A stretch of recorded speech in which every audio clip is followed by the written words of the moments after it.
Assalamualaikum warahmatullahi wabarakatuh. Sebelumnya perkenalkan, nama saya Nesa Syarani dengan NPM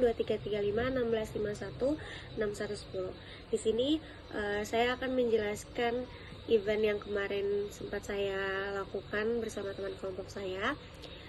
Yang pertama itu ada deskripsi event dan alasan pelaksanaannya. Kelompok kami menyelenggarakan sebuah acara bertema kelas ceria anak panti, cerita, warna, dan suara mereka yang ditujukan bagi anak-anak panti asuhan berusia 4-8 tahun. Acara ini menggabungkan unsur edukasi dan rekreasi dengan tujuan menciptakan suasana belajar yang menyenangkan, interaktif, sekaligus mempererat ikatan emosional antara mahasiswa dan anak-anak.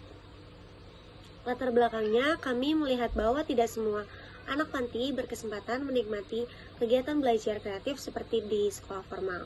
Oleh karena itu, kami ingin menghadirkan pengalaman yang dipenuhi cerita, warna, dan suara sehingga dapat menjadi kenangan berharga bagi mereka.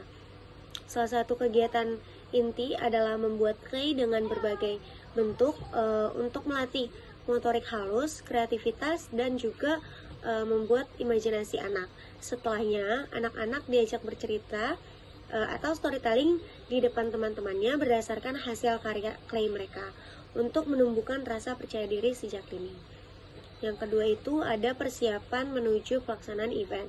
Persiapan acara itu meliputi yang pertama penyusunan proposal, yang kedua koordinasi awal untuk menentukan tema, konsep, dan susunan acara, yang ketiga ada diskusi dengan pihak panti guna menyesuaikan kegiatan dengan kebutuhan anak. Yang keempat ada pembentukan struktur panitia beserta pembagian divisi, yaitu ketua, sekretaris, bendahara, divisi acara, divisi konsumsi, divisi publikasi dokumentasi, dan divisi perlengkapan.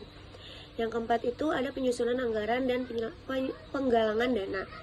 Yang kelima itu pengurusan izin dan administrasi, dan yang terakhir itu pengadaan perlengkapan seperti clay, sertifikat konsumsi, dan hadiah. Yang ketiga itu ada kontribusi saya dalam event. Sebagai sekretaris dalam kepanitiaan, saya memiliki tanggung jawab administratif dan koordinatif untuk memastikan kelancaran persiapan hingga pelaksanaan acara. Tugas saya itu meliputi yang pertama, saya menyusun dan mendistribusikan notulen setiap rapat panitia. Yang kedua itu membuat dan mengarsipkan surat menyurat, termasuk surat izin, surat tugas, dan undangan untuk pihak terkait. Yang ketiga itu mengatur jadwal rapat serta memastikan seluruh anggota panitia mendapatkan informasi terkait perkembangan acara. Dan yang terakhir itu saya membantu ketua panitia dalam mengkoordinasikan komunikasi antar divisi. Yang keempat itu ada hambatan internal dan eksternal. Hambatan internalnya itu di awal acara sebagian anak masih malu-malu dan kurang berinteraksi.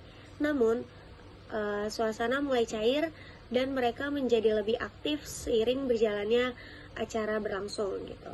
Dan yang kedua itu beberapa detail teknis belum disiapkan secara maksimal sehingga perlu penyesuaian langsung di lapangan. Hambatan eksternalnya itu pencarian panti asuhan yang sesuai cukup menantang karena banyak yang sudah memiliki agenda sendiri atau membatasi jumlah pesertanya. Yang kedua itu keterbatasan dana membuat panitia harus mencari sponsor lokal agar kebutuhan acara tetap terpenuhi tanpa membebani anggota. Yang kelima itu orang yang paling berperan dan paling tidak berperan. Setiap anggota panitia memegang peranan penting yang saling melengkapi demi kesuksesan acara. Masing-masing menjalankan tugas sesuai divisi mulai dari perencanaan, persiapan, pelaksanaan, hingga evaluasi. Ketika muncul kendala, anggota lain siap membantu tanpa saling menyalahkan, sehingga semangat kebersamaan tetap terjaga. Kerjasama yang terjalin bukan hanya memastikan acara berjalan lancar secara teknis, tetapi juga menciptakan suasana tim yang harmonis dan penuh dukungan. Divisi acara menyusun rangkaian kegiatan yang menarik, konsumsi menyiapkan hidangan terbaik, publikasi mengatur promosi, dokumentasi mengabadikan momen penting, sementara panitia inti mengkoordinasikan semua divisi agar selaras. Pengalaman ini membuktikan bahwa kekompakan, rasa saling percaya, dan komunikasi yang terbuka adalah fondasi utama keberhasilan sebuah event. Yang keenam itu jika bisa mengulang waktu, seandainya bisa mengulang waktu, ada beberapa langkah yang akan saya tingkatkan, yaitu yang pertama menetapkan timeline persiapan lebih awal sehingga semua aspek seperti susunan acara, perlengkapan, dan teknis dapat dipersiapkan tanpa tergesa-gesa. Yang kedua itu menyusun tim dokumentasi yang lebih fokus dengan pembagian tugas detail dan agar hasil foto dan video lebih lengkap serta tertata rapi. Selanjutnya itu melakukan survei dan pendekatan ke panti asuhan sejak jauh-jauh hari untuk meminimalkan resiko kesulitan mencari lokasi yang sesuai.